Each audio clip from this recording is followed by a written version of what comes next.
I don't understand. You have you've never completed your high school education. You have no driver's license, no job. And with your criminal history, you're not exactly a great role model for your children who you have custody of none of. I have custody of Caden. Who's in custody himself, right? Yes. Right. In the state of Ohio versus Chelsea Teagarden. Ms. Teagarden is before the court with her counsel, Mr. Kidd. Ms. Tranter, on behalf of the state of Ohio, we're here for sentencing. There was a pre-sentence investigation. Mr. Kidd, you've had an opportunity to review. Your Honor. Ms. Tranter, anything on behalf of the state? Your Honor, just to, in addition to our discussions in chambers, there was is a restitution request in this case for the court's information, $4,198.74 for car repairs, damage done to the vehicle. The victim being Jesse Carter. All right. Anything else? Nothing further. Mr. Torek, anything from probation? Nothing further, Your Honor. Mr. Kidd. Your Honor, in regard to Ms. Teagarden, I know it's been a rocky period of time for her.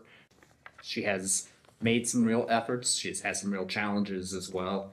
Your Honor, we know what the recommendation of probation is. Yeah, we're supportive of that recommendation. I've talked to her about the 1 to 5 assessment as to her need for treatment. Not sure what that meant or where it came from, but she very much knows that she does need treatment. I think she's communicated that to the court through letters. Yeah, that she has sought some sort of treatment program at the coach or otherwise, wherever the court might be. Your Honor, she's never been to prison before. This last failure to appear actually wasn't a failure to appear, but the revocation of her bond. She was dealing with her son, who had a significant charge as a juvenile delinquent in Butler County. She was trying to manage that to some extent, try to spend some time with him, and she simply did not provide the priority to her own case that she knows that she should have done. Your Honor, she knows she came in, that she tested positive. She knows she has a drug issue. I even wrote him in my plea. And you'll have a chance to talk to the judge as well. Yeah, but we are requesting that she be placed on community control, that she be able to follow the recommendation of probation. So that's what we're asking. I know she wants to talk to you as well. Ms. Teagarden, anything you want to say? Yes, sir. When I was released for the PSI, my son was also on PSI, and I really thought I could handle both of them at the same time and got overwhelmed.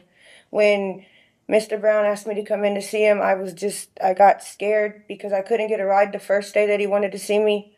And the second day when he called me, I just didn't answer because I was scared that he was going to lock me up because I missed the first day. I just didn't come because I wanted to be there for Caden and his court dates. And because I'm all he's got. But now that he's sentenced, I know he's doing 6 to 9 months. And he'll be released at the end of November, beginning of December. And I just want to be a part of his rehabilitation as well as mine. And I did say in my PSI that the coach had evaluated me and told me that I could probably benefit from treatment. And I would like to go to treatment or have the opportunity to please go to treatment before going to prison. Ms. Teagarden, this always confounds me when someone says they know they need treatment, and here we are, this case has been pending for some time, and yet you have never sought treatment. I don't know what, ma'am, please. Is there something else you want to say to me? Then say it now. Yes, sir. They came to evaluate me, not this time, but the last time I was in here, because I reached out to peer support to ask for the coach to come see me.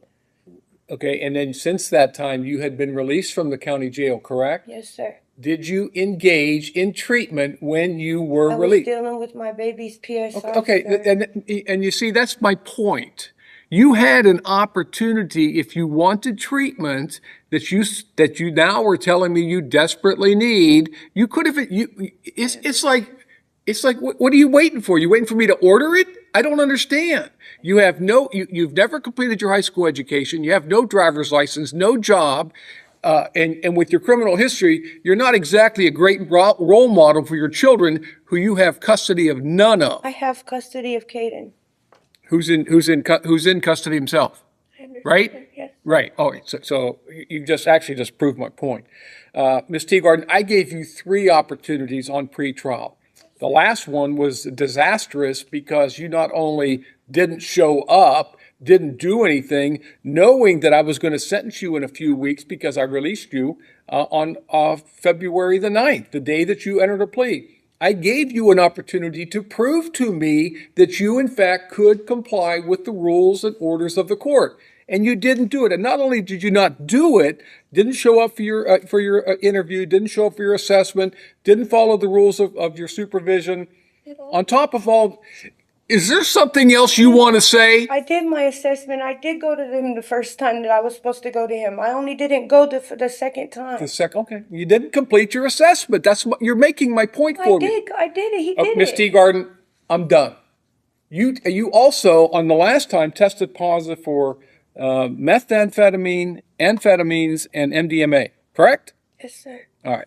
Courts considered the statements made here today to pre-sentence investigation, the purposes and principles of sentencing, the relevance, seriousness, and recidivism finders. The court does find that you are not amenable to community control and that prison is necessary to fulfill the purposes and principles of sentencing due to your extensive criminal history, your failure to respond to any of the court's conditions and your pretrial supervision.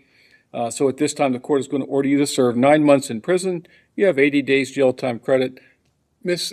Tranter, did you give me a number for the restitution? I did, Your Honor. I can give it to you again, though. Yeah, we would object to that. So we would request a hearing on restitution. How soon can we set that? I'm not sure because the victim is out of state, so I'd have to see when he can make arrangements. All right, to set do the that. restitution for hearing. Other than the restitution, the court does find that she's indigent for the purpose of other fines, costs, or financial sanctions. You're also subject to a discretionary period of post-release control, which means when you are released from prison, the adult parole authority may supervise you for up to 2 years. If you violate that supervision, you can be returned to prison for up to 1/2 of the court's original sentence. If your violation is that you commit another felony, you can be returned to prison for 1 year or the period that you have left on PRC, whichever is longer. That time would run consecutive to any additional prison time. You do have a right to appeal the court's decision of your sentence to the 12th District Court of Appeals. If you want to appeal, you must file your notice within 30 days of today's date.